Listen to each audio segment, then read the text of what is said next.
जय हिंद आप सभी को। आप सभी का हिंदी साहित्य के प्रश्नों की श्रृंखला में बहुत बहुत स्वागत है। अगर आप टीजीटी, पीजीटी और एलटी की तैयारियां कर रहे हैं तो ये वीडियो आपके लिए बहुत हेल्पफुल साबित होने वाला है। तो चलिए प्रश्नों को देखते हैं। पहला प्रश्न है, कबीर के गुरु का क्या नाम था? रैदास, रामानुजाचार्य, रामानंद, संत प्रेमानंद। तो कबीर के गुरु का क्या नाम था? तो कबीर के गुरु का जो नाम था वो रामानंद था। पहले प्रश्न का तीसरा वाला जो ऑप्शन है ये सही है। दूसरा प्रश्न है, वल्लभाचार्य के पुत्र का क्या नाम था? संत हरिदास, स्वामी विट्ठलनाथ, नंददास, मलुकदास। तो वल्लभाचार्य के पुत्र का नाम था स्वामी विट्ठलनाथ। दूसरे प्रश्न का दूसरा वाला ऑप्शन सही है। तीसरा प्रश्न है, कबीर का जन्म कब माना जाता है?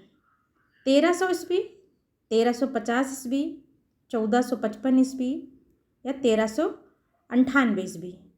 तो कबीर का जो जन्म माना जाता है वो 1398 ईस्वी माना जाता है। तीसरे प्रश्न का जो चौथा वाला ऑप्शन है ये सही है।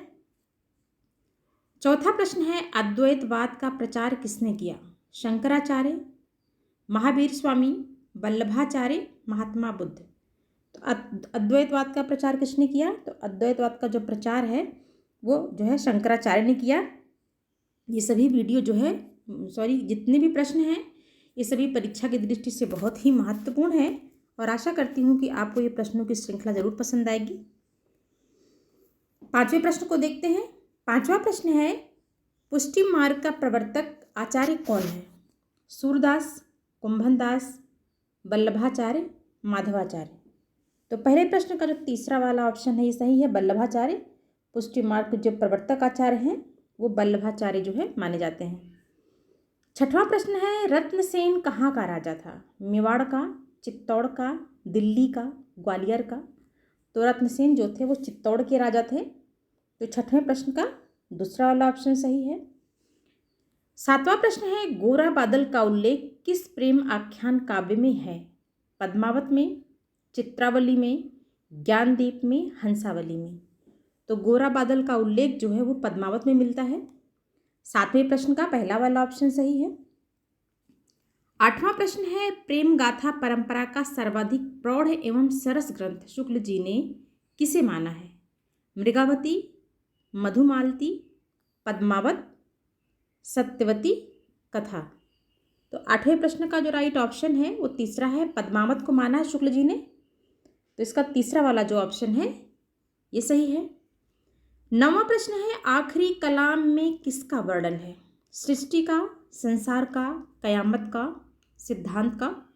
तो आखिरी कलाम में किसका वर्णन है? तो आखिरी कलाम में जो है कयामत का वर्णन किया गया है। तो नौवें प्रश्न का तीसरा वाला ऑप्शन सही है।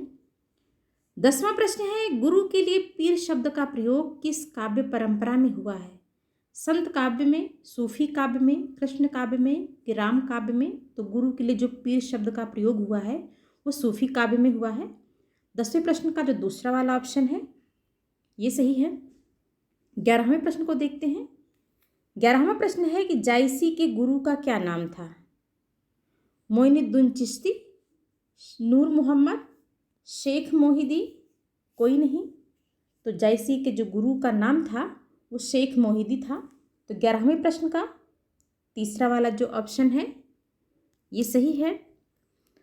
12वां प्रश्न है कि मोहि का हंसेस की कोहरही पंक्ति किस कवि की है? कबीर की है, जायसी की है, सूरदास की है, तुलसीदास की है। तो ये जो पंक्ति है ये जायसी की है। जायसी ने जो है एक कहा था, क्योंकि एक बार जायसी के ऊपर किसी ने हंस दिया था, किसी शासक ने। तो उन्होंने जो है ये शब्द कहा कि मोहि का हंसेस की कोहरही, यानी आप मेरे ऊपर क्यों हंस रहे हो? आप मेरे ऊपर हंस रहे हो या बनाने वाले के ऊपर हंस रहे हो? तो ये जो पंक्ति है ये जो है जायसी ने अपने लिए खुद कहा था। ये जायसी की पंक्ति है। 13वां प्रश्न है, जैसी नहीं पद्मावत में सिंघल द्वीप को किसका प्रतीक माना गया है? सॉरी, ये जैसी नहीं जायसी है। ये इसको यहाँ पे जो है थोड़ा मिसप्रिंट हो गया है। यहाँ लिखा है जायसी है। जायसी ने पद्मावत में सिंघल द्वीप को, यहाँ सिंगल हो गया है, यहाँ सिंघल होगा, हा होगा यहाँ पे। सिंघल द्वीप को किसका प्रतीक माना है? हृदय का, बुद्धि का, मन का, माया का। तो 13वें प्रश्न का जो राइट ऑप्शन है वो पहला वाला है। जयसी ने जो है पद्मावत में सिंघल द्वीप को जो है हृदय का प्रतीक माना है। तो 13वें प्रश्न का पहला वाला जो ऑप्शन है ये सही है।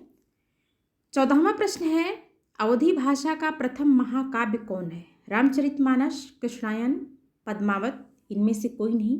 तो हिंदी भाषा का जो प्रथम महाकाव्य माना जाता है वो पद्मावत माना जाता है। तो 14वें प्रश्न का तीसरा वाला जो ऑप्शन है ये सही है। 15वां प्रश्न है, भक्तमाल के अनुसार रामानंद के कितने शिष्य थे? 8, 9, 10, 12। तो भक्तमाल के अनुसार रामानंद के 12 शिष्य माने जाते हैं। तो 15वें प्रश्न का जो चौथा वाला ऑप्शन है ये सही है। 16वां प्रश्न है, पानी ही तय हिम भया, हिम है गया बिलाए। यह पंक्ति किस कवि की है? रैदास की, मलोकदास की, नानक की, कबीर की। तो ये जो पंक्ति है ये कबीरदास की प्रसिद्ध पंक्ति है। तो 16वें प्रश्न का चौथा वाला ऑप्शन जो है ये सही है। 17वां प्रश्न है, माया महा ठगनी हम जानी। पंक्ति किस कवि की है? कबीरदास की, तुलसीदास की, मलोकदास की, सूरदास की। तो माया महा ठगनी हम जानी ये भी जो है कबीरदास की पंक्ति है। 17वें प्रश्न का पहला वाला जो ऑप्शन है ये सही है। 18वां प्रश्न है, चंदायन के रचयिता कौन है? कासिम शाह, मुल्ला दाऊद, शेख नबी और कुतुबन। यहाँ कुतुबन हो गया है, कुतुबन होगा ये। तो चंदायन के जो है रचयिता कौन है? तो चंदायन के जो रचयिता हैं वो मुल्ला दाऊद है। 18वें प्रश्न का दूसरा वाला जो ऑप्शन है ये सही है। 19वां प्रश्न है, हरडेवाड़ी के रचयिता कौन है? गुरु नानक, दादू दयाल, मलुकदास, रविदास। तो हरडेवाड़ी के रचयिता कौन है? तो हरडेवाड़ी के जो रचयिता हैं वो जो है दादू दयाल है। 19वें प्रश्न का दूसरा वाला जो ऑप्शन है ये सही है। 20वां प्रश्न है, सखी संप्रदाय के प्रवर्तक कौन थे? माधवाचार्य, ये मध्वाचार्य है, आधा ध होगा इसमें। मध्वाचार्य, स्वामी हरिदास, विष्णु स्वामी, निम्बारकाचार्य। तो सखी संप्रदाय के जो प्रवर्तक माने जाते हैं वो स्वामी हरिदास माने जाते हैं। तो 20वें प्रश्न का दूसरा वाला जो ऑप्शन है वो सही है। 21वां प्रश्न है, साखी सबद रमैनी किसकी रचना है? दादू की, कबीर की, सुंदरदास की, गुरु नानक की। तो साखी सबद रमैनी जो है ये कबीर की रचना है, क्योंकि कबीर की वाणी का जो संकलन है वो साखी सबद रमैनी में किया गया है। 22वां प्रश्न है, प्रभु जी तुम चंदन हम पानी। यह पंक्ति किसकी है? कबीर की, रैदास की, गुरु नानक की, मलुकदास की। ये प्रश्न जो है ये आपको पूछा गया था।